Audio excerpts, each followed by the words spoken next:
Ни один из каннабиоидов КБД не является психоактивным веществом, то есть они полностью безопасны, но при этом биоактивны. Чего не скажешь о ТГК, ароматическом терпеноиде, способном связываться с рецепторами центральной нервной системы. Это приводит к торможению проведения нервных импульсов, что проявляется сначала в эйфории, затем в сонливости. Безопасными считаются только препараты с достаточно низким содержанием ТГК, но даже их применяют только по медицинским показаниям, и то не во всех странах.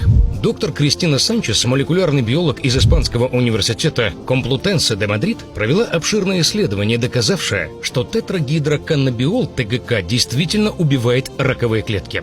Пациенты применяли конопляное масло наружно, принимали внутрь. В некоторых случаях оно оказывалось гораздо эффективнее, чем лучевая и химиотерапия. Сегодня известен и механизм действия каннабидиола. Масло вызывает в раковых клетках апоптоз, самопрограммируемую гибель, при этом не затрагивает здоровые клетки.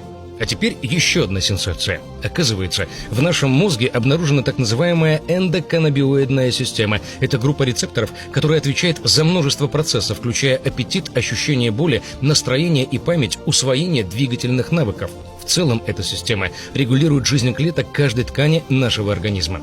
Сейчас во всем мире начинают выращивать коноплю, практически не содержащую психоактивных веществ. Безопасно в большинстве европейских стран считается содержание ТГК в конопле от 0,2 до 0,3%.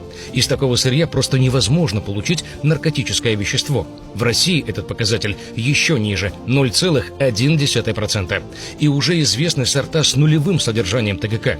Продукты, отвечающие этим требованиям, сертифицированы.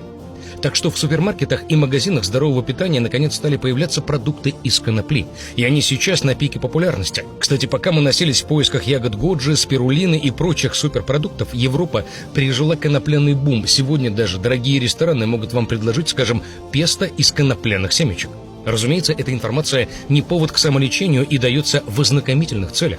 При серьезных заболеваниях необходима консультация специалиста. Но вот обычное пищевое конопляное масло вы совершенно спокойно можете применять для профилактики рака и целого списка других заболеваний. Доктор медицинских наук Джеффри Дач в содружестве с испанскими онкологами экспериментально доказал высокие противораковые свойства абсолютно безвредного каннабидиола, который содержится в любом конопляном масле.